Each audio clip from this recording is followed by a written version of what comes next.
요한계시록을 우리가 이제 공부하면서 그 되게 많이 여러분들에게 도움이 될 거예요. 진짜 신앙에. 제가 이제 저는 이미 1장을 하고 있지만 저는 1장이 아니라 벌써 그 이후까지 계속 지금 이렇게 준비하고 있잖아요. 그렇죠? 이게 탄력을 받는달까? 시간 지나면서 점점 막 탄력을 받는. 그래서 이제 마지막 클라이막스가 마지막 가는 이렇게 형태로 이 요한계시록 공부가 우리에게 이런 영향을 또 신앙생활에 또 세상을 보는 그런 시각 이런 것들도 많이 달라지게 되고요. 아, 이런 것들도 마귀가 움직이는 거구나. 아, 우리 몰랐네. 이런 것들도 여러분들이 이제 많이 아시게 될 겁니다. 자, 계시록 1장 1절부터 이제 3절까지 말씀인데요.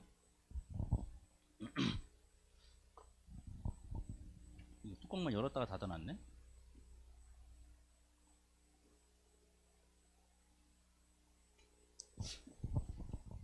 주중에 혜경 집사님이 오셨길래 물 떠놓지 말라고. 혜경 집사님 와야 물 떠놓는다고 내가 그랬구만. 오늘도 못 나오셨어요.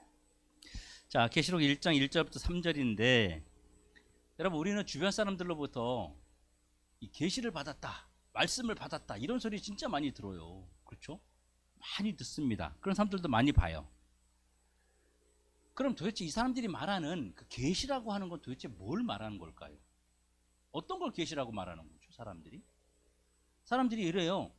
하나님 말씀을 들었습니다. 제가 어제 하나님 말씀을 들었어요. 뭐 이러는 거예요. 하나님 저에게 말씀하셨어요. 그럼 이제 물어보죠. 그럼 하나님이 뭐라고 말씀하시던가요? 아, 이렇게 말씀하셨어요. 목소리는 어떻던가요? 말을 못하는 거예요. 말을 못하는 거예요. 아니, 뭐 목소리가 예를 들어서 우렁찼다든지 굵직하다든지 가냘프다든지 뭐 어떤 이렇게 뭐 그 있어야 되잖아요. 근데 아무런 그렇게 얘기하는 사람이 없어요. 그냥 듣긴 들었는데 그건 들은 게 아니고 자기 생각에서 나온 겁니다. 생각에서.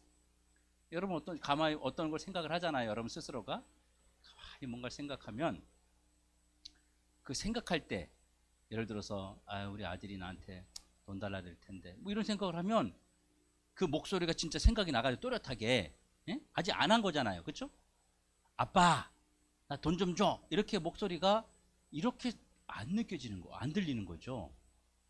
진짜 내 아들이 아빠 나 돈 좀 줘 라고 해야 그게 생생하게 남아서 이 녀석이 나한테 약간 미안한 듯이 아빠 이렇게 얘기하는 거야, 이렇게 얘기할 수 있잖아요. 그러니까 사람들이 계시를 보았다, 계시를 들었다 이렇게 말하는데 도대체 계시라는 게 뭘 의미하는 거냐는 거죠. 무엇을 보고서 계시라고 말하는 걸까요? 그런데 사람들이 이 계시를 받았다고 하면서 그 계시를 받은 사람들이 하나님께 받은 계시가 일관적이가 않아요. 일관성이 없어요. 하나님은 한 분이잖아요. 일관성이 움직이시는 분인데 일관성이 없다는 거예요. 아주 다양한 그런 계시들을 제시하는 것을 우리가 보게 됩니다. 그래서 이런 많은 계시들을 받았다고 하는 많은 사람들의 이야기들이 사실은 우리 교회와 성도들의 그 신앙을 아주 많이 혼란스럽게 만듭니다. 혼란스럽게 만들어.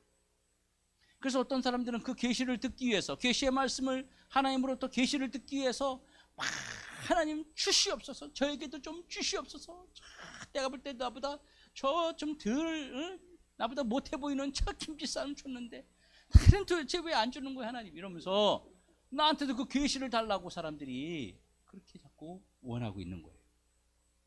오늘 보면 1절에 예수 그리스도의 계시라 이렇게 시작을 해요. 예수 그리스도의 계시라. 그렇다면 오늘 요한계시록에서 우리에게 말씀하시는 이 계시라는 말은 무슨 의미를 말하는 것이냐? 우리가 일반적으로 계시를 받았다는 말과 같은 말이냐? 주님이 여기 말씀하신 계시가 아니면 다른 특별한 의미가 있는 계시이냐? 계시록 1장 첫마디에 예수님의 계시를 언급하는 이유는 뭘까요? 요한계시록 1장 1절을 시작하면서 바로 예수님의 계시라고 이야기하잖아요. 그렇죠? 그 이유가 뭘까요? 또 여러분들은 이 계시에 대해서 어떤 생각을 가지고 있습니까? 뭐 아무 생각 없는 건 아니죠.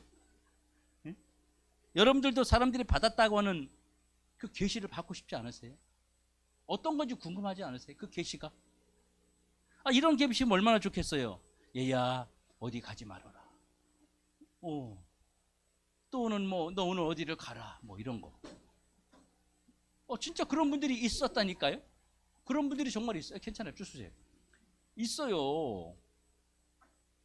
뭐 하나님이 말씀하셨대. 그러면서 어디에 가면 누가 어디에 올 거래. 근데 그게 또 맞아요. 또 이게 맞아. 그래가지고 완전 이거에 사로잡혀 사는 거야. 나중에 처음에 믿음이 되게 좋았던 사람이에요. 하나님밖에 몰랐던 사람이에요. 그런데 이게 계속 들리니까 이게 하나님이 아니었던 것이죠. 마귀가 하는 짓이었어요. 근데 그게 안 맞아야 되는데 맞는 거야. 또 누가 와서 어디 가서 이렇게 하면은 돈을 줄 거다. 갔더니 이제 돈을 주는 거야. 와. 그러니까 어떻게 하겠어 이 사람이? 그게 완전히 빠져버려. 그래가지고 꿈에 나타나는 그 계시라고 말해 이 사람은 거기에 나타나는 대로 일하는 거예요. 일하는 거야. 나중에는 다른 사람을 감옥에 보내는 일까지 생겼어. 아무 잘못 없는데 누명을 씌운 거예요. 근데 이 사람이 가서 그런 거예요. 경찰서에 잡혀 있을 때 내가 계시를 받았는데 네가 했다 그러라. 그러면 하나님이 모든 걸 열어주신다고 한다. 그런 거예요. 이 사람이 그래가지고 그분이 저기 평택에 있는 목사님이 되셨는데 평택에 있는 임승호 목사님이라고 이분이 그 말을 듣고서 자기 잘못이 없는데 내가 그랬다고 얘기를 한 거야. 그래가지고 감옥에 진짜 들어갔어요. 형을 받은 거예요. 진짜 형을 받아서 교도소에 들어가가지고 독방에 있었던 거예요. 그 감옥에 갇혔는데 그분이 또 와가지고 면회를 와서 어떻게 해야 됩니까? 그랬더니 계속 그냥 있으래. 그러면 다 해결해 준대. 뭘 해결했죠? 형 다 살고 나왔지. 네? 그런 형태인 거예요. 그때서야 이름이 이거 귀신이구나. 이걸 알고서 그분하고 결별을 한 거예요. 근데 그 계시를 받는다는 사람은 지금도 그러고 다녀요. 그리고 어떻게 해요? 다 맞아. 근데 결정적인 순간에 엉뚱한 일이 일어나는 거야. 그러면 하나님이 주시는 계시라면 어때요? 그러면 안 되잖아요. 그렇죠?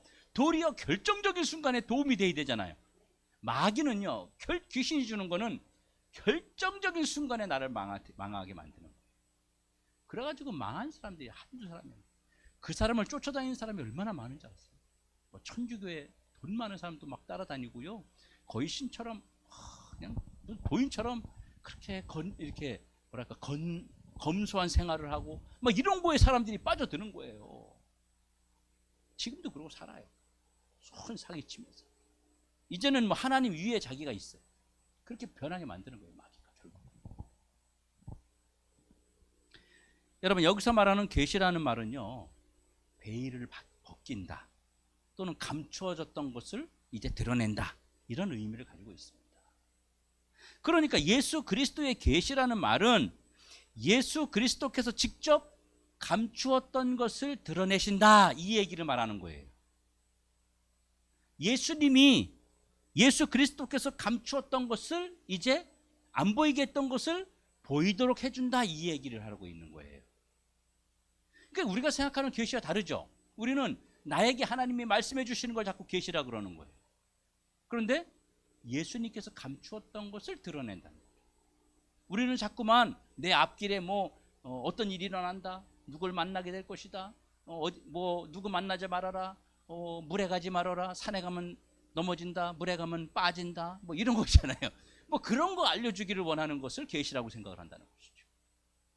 여러분 그러면 예수님께서 어떤 감추어진 것을 우리에게 드러내신 것일까요? 오늘 그 1장 3절에 보면 속히 될 일이라. 속히 될 일. 속히 될 일에 대한 이제 빨리 이루어질 금방 될 일에 대한 그 베일을 아직 이루어지지 않았지만 지금은 감추어져 있지만 그 속히 될 일을 직접 요한에게 보이신 것을 계시라고 하는 것입니다. 그래서 계시라는 것은 예수님께서 직접 우리에게 무엇인가를 목적을 가지고 드러내신 것이란 말이에요. 목적을 가지고 그냥 막 말하는 게 아니고요. 분명한 목적이 있다고 하는 거예요. 우리가 생각하는 계시는 그런 목적 없이 나에게 유익이 되는 것만 알려주는 것을 계시라고 얘기하잖아요. 그렇죠? 지난번 제가 설교할 때 말씀드린 것처럼 집사님 3년 후에 크게 다칠 거야. 뭐 이러면 지금부터 어때요? 야, 이게 불안해서 못 사는 거 이제 지금부터. 그때 그 3년 동안은 이미 나는 다친 사람으로 살아. 벌써 내가. 그렇죠? 지금부터 고통이야 이게. 그러면 하나님 우리에게 목적을 가지고 드러내신 것이 무엇입니까? 어떤 것을 목적을 가지고 드러냈어요? 이 계시는 바로 교회들을 위로하고, 예? 그리고 격려하기 위해서 주신 메시지라는 얘기예요. 교회들을 위로하고 성도들을 격려하고 그러기 위해서 주신 메시지란 말이죠. 여기서 속히 될 일은 바로 교회와 성도들에게 예수님께서 이루실 일을 말하는 거예요. 속히 될 일, 그러니까 뭐 나에게 닥쳐올 불행, 뭐 옛날에 그 미신들 섬기는 사람 보면 애군, 막 이런 환난 이런 것을 말하는 게 아니고 바로 예수님께서 이루실 일을 말하는 거예요. 그러면 교회와 성도들을 위해서 예수님께서 이루실 일의 핵심이 뭘까요? 바로 그 예수님이 이루실 일의 핵심은 사단에 관계된 거예요. 사단에 대한 것을 이루실 것을 말씀하신 거예요.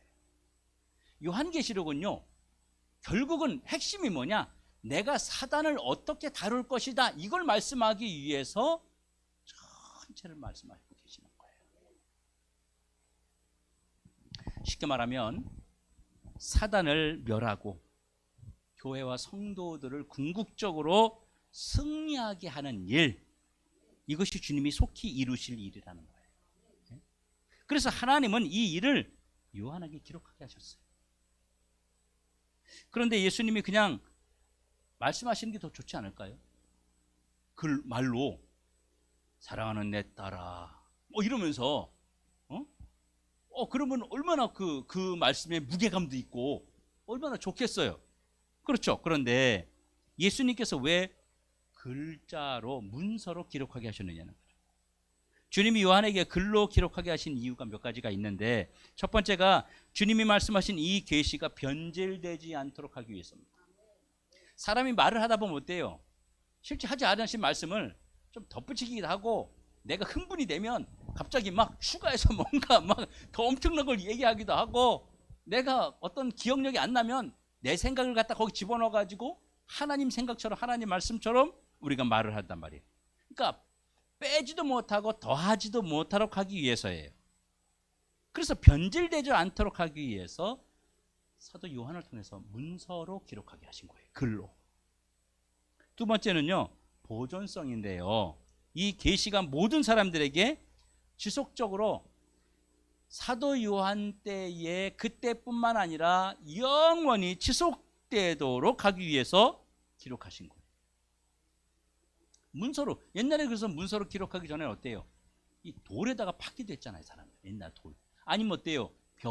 벽에다가 막 상형 문자 형태로 막 그리기도 하고 파내기도 하고 그랬잖아요. 그걸 지워지지 않고 기록하기 위해서.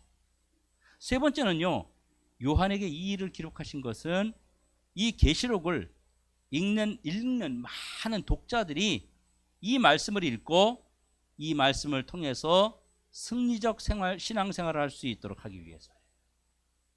아무래도 말을 하게 되면 말보다는 문서로 찍어서 많은 사람들에게 전 세계에 배포하는 것이 훨씬 더 빠르다고 하는 거예요. 여러분에게 돈 줄 테니까 그거 전파만 하고 살으라고 그러면 여러분이 얼마나 전파하고 살겠어요? 한계가 있잖아요. 그렇죠? 근데 문서로 하면 모든 사람들이 다 볼 수 있도록 하는 거예요. 말로 하는 것보다 글로 전달해 놓으면 이 글이 바로 다양한 언어로 다양한 방법을 통해서 폭넓게 전달될 수 있기 때문에 주님이 요한을 통해서 기록하게 하셨던 것입니다. 네 번째는요, 이 계시가 주님이 주신 목적대로 이루어지기 위해서 오늘 본문을 본문의 그 세 가지를 말하고 있어요. 그러니까 하나님의 말씀이 목적대로 이루어지기 위해서 세 가지를 말하고 있잖아요. 이 말씀을 읽는 자와 듣는 자와 전하는 자라고 얘기하고 있잖아요. 근데 지키는 자. 근데 이 계시록에서 읽는 자라고 하는 말은요, 문자적으로 성경을 한 절 두 절 읽는 것을 말하는 게 아니고요. 여기서 읽는 자라고 하는 것은 시 낭송을 하듯이 많은 사람들 앞에서 큰 소리로 읽는 걸 말하는 거예요. 많은 사람이 들을 수 있도록 읽는 것을 말하는 거지, 나 혼자 성경 펴놓고 자 창세기부터 한번 읽어볼까, 이것을 말하는 게 아니고 모든 사람이 들을 수 있도록 그렇게 읽는 것을 말하는 거예요. 낭송의 의미가 있죠. 다시 말하면 한 사람이라도 이 말씀을 더 듣게 하기 위해서 읽는 자라고 말씀하신 거예요. 이걸 사람들이 잘못 이해해가지고 성경 읽으래잖아 읽어.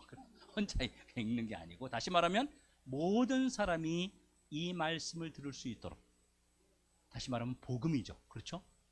사탄이 어떻게 할 거고, 그래서 마지막 때 어떻게 될 거고, 그래서 우리가 어떻게 승리할 거고, 그 이후에는 천국이 보장되어 있는데, 이런 이야기들을 사람들에게 읽듯이 하나님 말씀을 전해주라는 거죠. 또 듣는 자와 지키는 자 이렇게 했어요. 우리 성경에는요, 읽는 자와 듣는 자와 지키는 자가 복이 있다 이렇게 말했잖아요. 그런데 헬라어 원문에는요, 듣는 자와 지키는 자를 구분하지 않고 듣고 지키는 자 이렇게 말하고 있어요. 하나님은 우리에게 그 교회가, 성도가 어떻게 하면 궁극적으로 승리할 수 있느냐라고 하는 메시지를 주었는데, 듣고 지키는 자를 통해서 하나님이 말씀하신 그 목적대로 이루어지도록 주님이 역사하신다는 거예요. 읽기도 하지만 듣고 지키는 자, 복 있는 자가 읽는 자와 듣는 자와 지키는 자가 아니라 들었으면 지켜야 된다. 들었으면 지켜야 된다. 이게 우리에게 또 하나의 새로운 신앙적 그 책임이, 그렇죠? 의무가 주어지는 거죠. 의무가 지르죠. 지난번 말씀드린 것처럼 우리가 예수 믿는다 그러면 믿는 거로 끝나는 게 아니고, 내가 예수를 믿는다 그러면 믿는 자녀는 천국 가고 하나님의 보호를 받고 사랑을 받고 인도하심을 받고 막 천국의 백성으로, 이런 어떤 구원의 어떤 그런 것까지 연결을 시키잖아요. 그러면 그걸로 끝나는 게 아니고, 내가 믿는다라고 하는 건 거기에 의무가 따르는 거예요. 그렇죠? 하나님을 따라야 되고 믿어야 되고 복음을 전파해야 되고 믿는 자로서의 삶을 살아야 되고, 이게 의무적으로 따르는 거잖아요. 그것처럼 바로 듣는다라고 하는 것은 지키는 것을 병행해서 해야 된다고 하는 것을 말하는 것입니다. 이것이 바로 우리에게 주어진 계시예요. 이 계시는 사도 요한 당시와 지금 현재 이 시대의 성도들에게, 또 교회들에게 말씀하고 있는 것이라는 거죠. 옛날에 흘러간 과거에 그들에게만 있었던, 그들에게 하시는 말씀이 결코 아니라는 것이죠. 그래서 당시에는 요한을 통해서 우리에게 주어졌지만, 지금은 요한이 기록한 계시 말씀을 통해서 우리에게 전달되고 있다고 하는 거예요. 여러분, 하나님은 우리에게 계시를 주신 목적은 교회가 속히 될 일, 즉 예수님께서 이루실 일을 말씀하신 것입니다. 예수님께서 이루실 일. 예수님께서 이루실 일은 바로 사탄을 멸하고 교회가 승리하도록 하는 일입니다. 정해져 있어요, 이거는요. 예수님 하시는 일은요, 사탄을 멸해버리고 그리고 교회가 결국은 승리하도록 만드는 거예요. 교회가 뭐라 그랬어요? 이 교회도 교회지만 우리 자신이 한 사람 한 사람이 교회란 말이에요. 승리하게 만드시는 거예요. 그때까지 우리 믿음을 지키고 인내해서 하나님의 계시대로 모두 승리하기를 원하고 계시기에 주님이 요한을 통해서 이 계시록을 우리에게 주신 것입니다. 그러니까 계시록은 한없이 두렵고 한없이 무섭고 또 우리가 거리가 먼 이야기를 이해하다 보면 계시록에 대해서 우리는 자꾸 두려움을 느끼게 돼요. 나와 상관없는 것처럼. 에이, 그냥 안 읽으면 덜 무서워. 뭐 어릴 때 우리 그런 거 있잖아요. 전설의 고향 다 보셨죠? 자, 나이들이. 전설의 고향을 볼 때 어떻게 입을 뒤집어 쓰고 있잖아. 가만히 있다 무서워. 테레비를 끄고 싶은데 갈 수가 없는 거야. 그럼 어떻게 해? 입을 뒤집어 쓰고 천천히 가는 거야. 천천히. 근데 가서 꺼. 끄긴 끄는데 궁금해서 또 켜. 입을 뒤집어 쓰고 그렇게 봤단 말이에요. 전설의 고향 무서워서 혼자도 못 봤잖아요. 여러 친구들과 같이 모여가지고 이제 텔레비 있는 집에 모여서 보고 했죠. 그래서 이 성경은 이 계시록은 우리에게 두려움을 주려고 하는 책이 결코 아니라는 거예요. 우리의 두려움을 주는 것은 바로 계시록 말씀이 아니라 하나님을 믿지 않았을 때 우리가 어떻게 되는지가 두려운 것이에요. 그래서 사람들은요 계시록을 가지고 이 사기를 치는 사람들이 많아요. 이 사기꾼들이 되게 많아요. 이 죄송한 말씀인데 목사들 중에서도 약간 사기치는 분들이 있어요. 자기 생각을 가미해가지고 거기다 붙여가지고 자기가 전하고 싶은 이야기를 자기가 이끌고 싶은 대로 그냥 전하는 분들이 있단 말이에요. 하나님 우리에게 계시를 준 목적은 바로 교회를 위해서라는 거예요. 목회 사역을 위해서가 아니고 교회를 위해서 주신 거예요. 성도들을 위해서 주신 거예요. 또 하나는 그 교회가 마지막 예수 그리스도를 통해서 궁극적으로 승리하게 된다는 건 사실입니다. 답이 딱 정해져 있는 거예요. 계시록은요. 문제와 답이 딱 정해져 있어요. 아니 답안지 놓고 쓰는데 뭘 못해. 그렇죠? 답안지. 근데 사람들이요. 답안지를 놓고 있는데도 자꾸 뭐라 그래? 이 답안지 틀려. 이거 아니야. 이거 아니야. 이러면서 자꾸 우리의 일반적인 생각들을 갖다 가미시켜서 이야기하는 거예요. 그러니까 진짜 답을 쓰지 못하도록 만드는 거예요. 지난주에 말씀드린 것처럼 마귀에 대해서는 엄청 많이 막 대단하게 이야기하는데 그 뒤에 계시는 성령의 역사에 대해서는 아주 축소해서 이야기해버린단 말이에요. 그 과정에서 일어나는 고난, 그 과정에서 일어나는 문제들은 바로 사단이 우리가 승리하기 위해서 그 전에 일어나는 모든 그 고난과 문제, 뭐 고통, 환난 이런 것들은요 사단이 장난을 치고 있는 거예요. 이 사단을 반드시 주님께서 멸하신다는 사실을 교회가 붙들고 있는 것이 우리의 목적이에요. 반드시 멸한다. 여러분 우리에게 지금 주어지는 계시는 무엇입니까? 우리에게 지금 주어진 계시는요 성경이에요. 네? 꿈에 보이고 뭔가 막 소리가 들리고 그런 계시가 아니라 성경이 계시예요. 계시. 하나님 우리에게 성경을 주신 것은 바로 하나님 말씀을 통해서 교회를 살리고 또 성도를 보호하려는 것이 하나님이 우리에게 계시를 주신 궁극적인 목적이에요. 우리를 보호하고. 왜? 이걸 미리 알면 어떻게 되겠어요? 마귀가 움직이는 게 보이는 거예요. 맞아. 이건 그냥 내가 그냥 그런 줄 알았더니 이것도 마귀가 하는 거였네. 이 중독에 빠지는 거. 사회적인 이슈 있잖아요. 뭐 예를 들어서 동성애 합헌, 뭐 동물들과 막 결혼 이런 거 있잖아요. 이런 것들이 이 계시록에 다 나온단 말이에요. 이게 세계를 움직이는 그런 어둠의 세력들의 손길이에요. 예? 그게 어떤 사람이 그걸 모르고 사람들은 인권 또 뭐라죠? 인권에다가 누구를 이렇게 배려하고 사회를 같이 우리 화합하고 이런 거에만 막 생각들을 둬가지고 그런 뒤에 움직이는 마귀들의 그 죄악을 보지 못하는 거죠. 그리고 엄청 사회운동하는 사람 같아. 엄청 사회를 사랑하는 것 같고 엄청 동물을 사랑하는 것 같고 엄청 주변 사람들을 배려하는 것 같아. 그렇게 말하니까. 근데 뒤에는 마귀가 있다는 거예요. 사탄이 있다는 거예요. 사탄이. 그리고 사람들은 개인적인 그런 경험 혹은 어떤 사람들이 겪은 신비한 현상들을 성경보다도 더 주목합니다. 성경이 뭘 말하는지는 중요하지 않아요. 그 사람이 뭘 봤다, 무슨 사건이 있었다, 이거에 더 큰 관심을 가지고 있는 거예요. 그런데 이렇게 되면 문제가 생기게 되죠. 교회가 무너지게 되는 거예요. 사람들이 바로 내가 뭘 봤다, 계시를 받았다 이런 것으로 인해서 성경 위에 그것을 두어서 그 권위를 갖게 함으로 교회를 결국 무너뜨리는 거예요.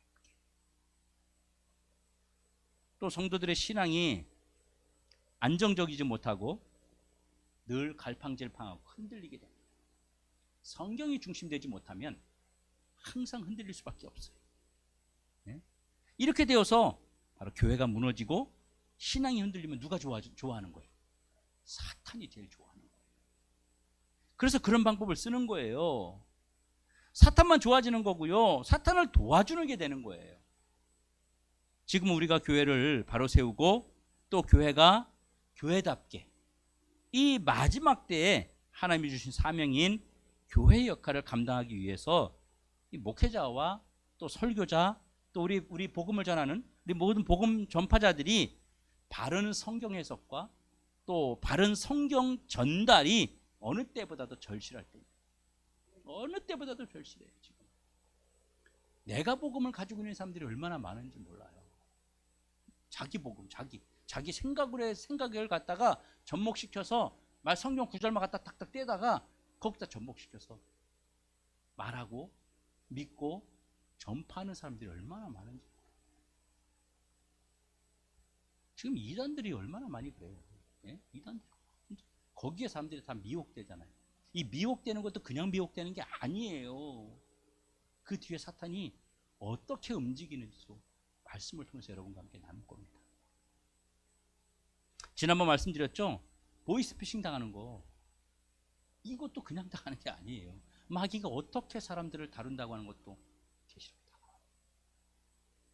여러분, 요한을 통해서 주님이 당시 교회들에게 이 말씀을 주신 것은 당시 교회들을 이 메시지를 통해서 바로 교회다운 교회, 성도다운 성도 그렇게 만들어가기 위해서 메시지를 주신 거예요. 사랑하는 성도 여러분, 지금 어떤 시대보다 환난과 고난과 그리고 교회의 위기가 있는 시대가 지금 시대입니다. 사실은 요즘처럼 이단들이 많고요, 요즘처럼 교회에 대해서 문제의식이 많은 시대도 드물었다고 생각이 돼요. 정말이에요, 정말. 네. 물론 당시에 초대교회는요, 여러 가지 어떤 직접적인 그런 환난과 풍파들이 있었어요. 예수 믿으면 막 단두대에 자르고 기름가마에 집어넣고 사자밥이 되게 만들고 막 이런 어떤 직접적인 그런 핍박들이 있었어요. 하지만 지금은요, 직접적인 그런 눈에 보이는 그런 핍박은 없습니다. 물론 뭐 공산국가를 가면 공산국가야 뭐 그런 어떤 막 교회를 무너뜨리기도 하고 막 그런 제재를 가하고 그렇게 하죠. 특별히 뭐 그런 나라들이 많지는 않고요. 뭐 힌두교라든지 아니면 뭐 북한이라든지 중국 뭐 이런 공산국가 빼고는 전 세계 모든 나라가 종교에 대해서 자유란 말이에요. 지금 시대야말로 성도들이 신앙을 위협받는 그런 사단의 역사들이 어느 시대보다도 강하게 나타나고 있습니다. 여러분, 어떻게 하냐면 바로 향락과 세상적인 그런 엉터리 같은 귀신 문화들이 지금 우리의 신앙과 삶을 얼마나 위협하는지 모릅니다. 여러분, 사람들이 인간이 얼마나 두려우면 차 백밀러, 룸밀러 밑에다가 뭐 하나 달아놔가지고 운전하기 전에 그거 한번 만지고 시작하잖아요. 몰라요? 다 예수 믿는 사람들이라서 모르는 거예요. 안 믿는 사람들은요, 실내에 룸밀러 밑에다가 뭐 이렇게 뭘 달아놔요. 그리고 그거 한번 딱 만지고 운전하는 거예요. 네? 옛날에 우리 혜태 같은 거 코 만지면 좋다 그래가지고 코 짠댕이만 그냥 시커멓잖아요. 혜태 같은 거 그렇게 했잖아요. 그걸 좀 만지고, 아니 그냥 천주교에서 그런 손목에 거는 거 이런 거 없다 걸어놓고 만지고 운전하고 시작하고, 예? 그렇게 한단 말이에요. 이게 목주, 뭐 염주, 뭐 같은 것들이야 다. 천주교나 불교나. 여러분, 한동안 전도관이나 통일교, 여러분 통일교 혹시 아세요? 문선명이 죽었잖아요, 이제.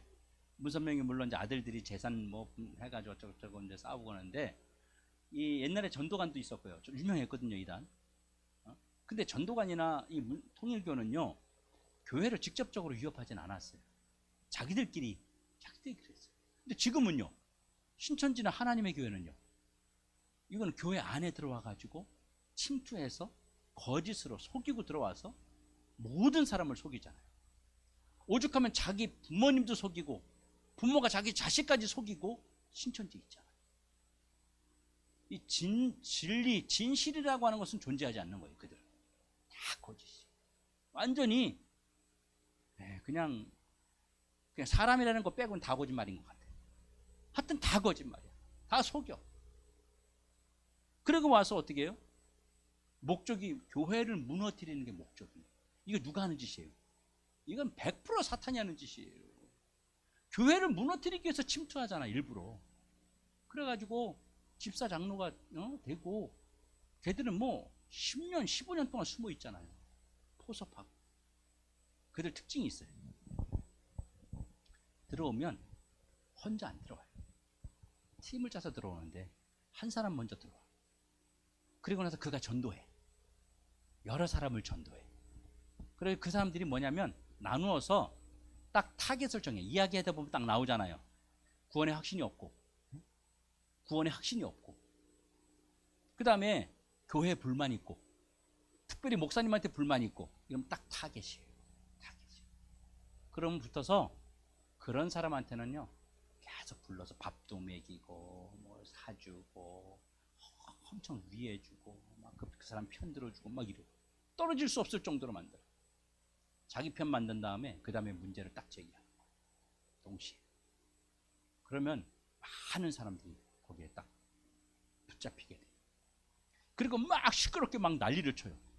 막 혼란스럽게 만들어. 그럼 우리는 보통 어때요? 그냥 좋은 게 좋은 거라고. 그냥 복잡한 거 싫어. 막 이러잖아요. 다 가만히 있어요. 근데 막 일어나가지고 막 소리 지르고 그러면 모든 사람 거기 귀에 눌려가지고 어머 이러고 그냥 가만히 있는 거야, 그냥. 그럼 걔들이 다 휩싸여가지고 그냥 목사 내보내고 교회들 자기 해서 청빙을 하는데, 바로 이단 목사를 딱 자기네 걸 청빙하는. 그 교회가 뭐예요? 성도들하고 통째로 이단으로 넘어가는 거예요. 그 다음부터 슬슬 이단 교육을 계속 시키는 거예요. 대외적으로 드러내지 않고. 이렇게 무서워요, 얘들. 예?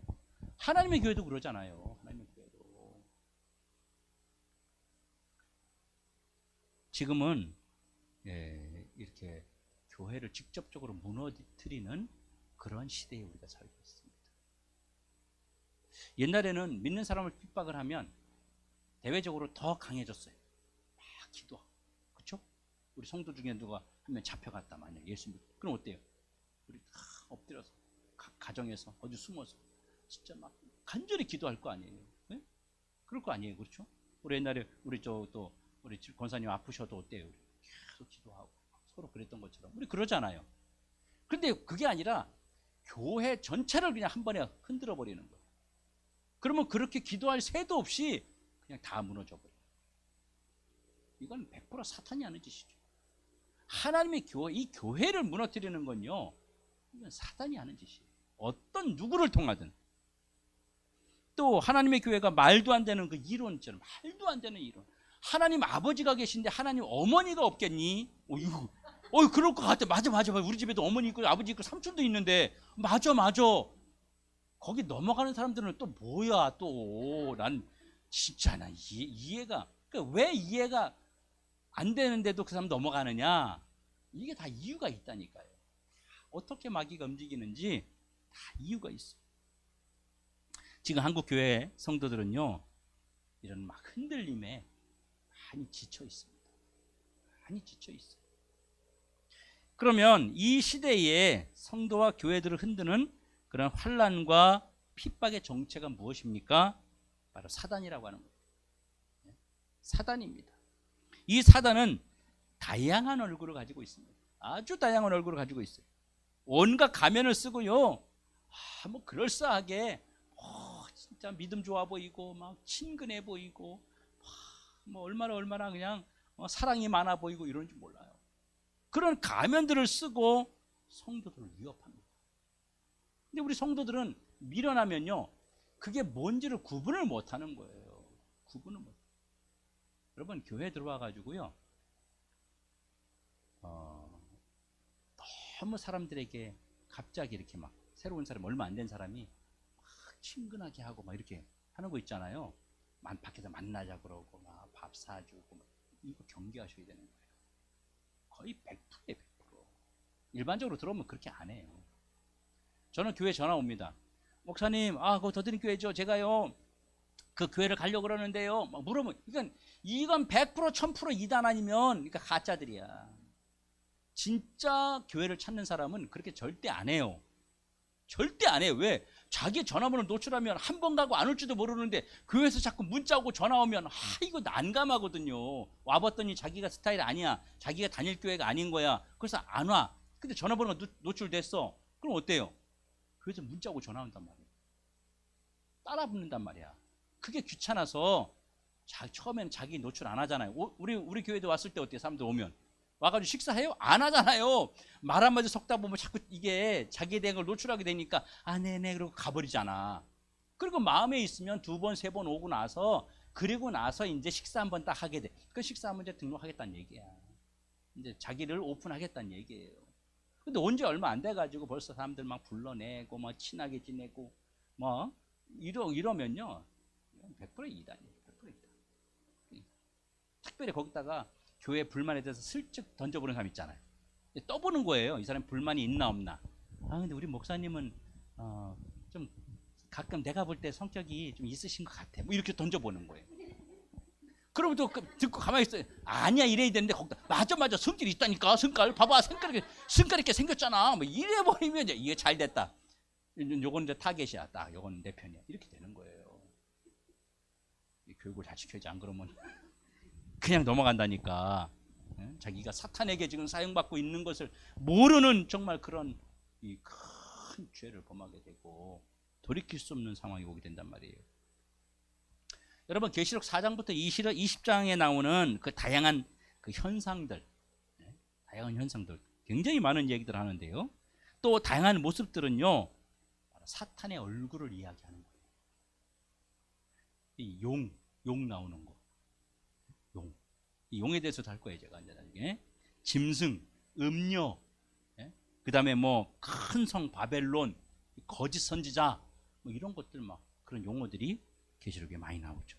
이런 다양한 얼굴을 가지고 교회를 핍박하고 교회의 환란을 가져다 주기 때문에 오늘 우리는 이 계시록을 통해서 환란과 핍박의 정체를 정확하게 알고 진단할 수 있는 그런 말씀을 깨닫게 되어야 된다고 합니다. 거짓 선지자들도 많다는 거예요. 진짜 선지자 같은데 그럴싸하게 말하고 그럴싸하게 움직이는 것 같은데 거짓이라는 거예요. 사탄이 움직이는 거라는 거죠. 이 시대가 더욱더 그런 것에 우리가 주의해야 할 그런 시대입니다. 우리가 잘못된 계시록 말씀을 듣게 되면요 우리 신앙이 무너져요. 그거 아세요? 이 계시록 말씀을요 잘 들으면 정말 하나님 앞에 교회 앞에 튼튼한 일꾼이 돼요. 근데 이것을 잘못 듣잖아요. 반대 현상이 나타나요. 반대 현상. 하나님하고 멀어지고요. 교회하고 멀어지게 돼요. 다시 말하면 이 성경을 자꾸 두렵고 공포감 주고 무섭게 만들고 막 그래가지고 결국은 니들 내 말 잘 들어야 돼. 이런 형태로 목사님 몰고 가잖아요. 교회와 멀어지고 하나님과 멀어지게 되는 거예요. 아니 생각해 보세요. 아니 무서운데 가까이 하려고 그래요? 제가 그랬잖아요. 제가 지나가면 무서우면 아는 척 해야 하나요? 이제 도망가자. 얼굴에 눈에 띄면 안 좋아 이런단 말이에요. 제가 언제야? 금요일날인가? 토요일날인가? 금요일날 핸드폰을 보고 뭐 이렇게 은행에서 뭘 보냈는데 안 빠져나간 것 같아요. 그래서 이제 가면서 이렇게 보고 있는데 요집사님 지나가면서 목사님 그냥 지나쳤으면 몰랐을 건데 목사님 그러는 바람에 아는 척했단 말이죠. 두려운 하나님이 됐고 무서운 하나님이 되면 교회를 멀리하고 성경을 멀리하고 하나님을 멀리하게 됩니다. 예? 그래서 우리가 계시록을 더 많이 이해하게 되면 될수록 우리는 바른 복음, 바른 말씀에 더 전념할 수 있도록 된다고 하는 것입니다. 여러분, 이런 사단과 거짓 정체들을 진단하고 이들을 물리칠 수 있는 최고의 비결이 어디에 있습니까? 그 비결 바로 주님이 주신 이 계시의 말씀에 있습니다. 계시의 말씀이 있어요. 하나님은 지금도 교회를 통해서 역사하고 계시다는 거예요. 그래서 일곱 교회, 일곱 소아시아 교회 나오잖아요. 소아시아에 나오는 일곱 교회는요, 바로 세상의 모든 교회를 대표해서 말하는 거예요. 증표로 말하는 거예요. 그 교회들에게서 일어난 일들 있죠? 그거는 거기서 끝나는 얘기, 그들에게만 적용된 게 아니고 지금 우리 시대에 살고 있는 모든 교회에 적용된 말씀을 일곱 교회를 표본으로 해서 말씀하고 있는 거예요. 이것은 모든 교회들을 통해서 하나님의 일을 이루어 가신다고 하는 주님의 변함없는 메시지를 우리에게 전해주고 있는 것입니다. 하나님은 지금도 우리 교회를 사용하기 원하십니다. 주님은 지금도 우리를 반드시 기억하고 계십니다. 그래서 이 교회뿐만 아니라 우리 성도들이 신앙 안에서 정말 든든히 서나가기를 주님이 원하시기 때문에 우리에게 계시의 말씀을 주셨습니다. 그 이야기는 뭐냐? 그 말인즉슨 우리가 계시록을 잘 공부하면 우리가 하나님에게 귀하게 쓰임받고 또 우리의 신앙도 우리 교회도 더욱더 든든하게 서지게 된다고 하는 것입니다. 그런 신앙의 비전을 가지고 여러분들이 하나님 말씀 또 특별히 이 요한계시록의 말씀을 더 많이 읽고 그리고 또 듣고 또 지키고 행하는 그 일에 열심을 내는 우리 모든 성도들 되기 원합니다. 기도하겠습니다.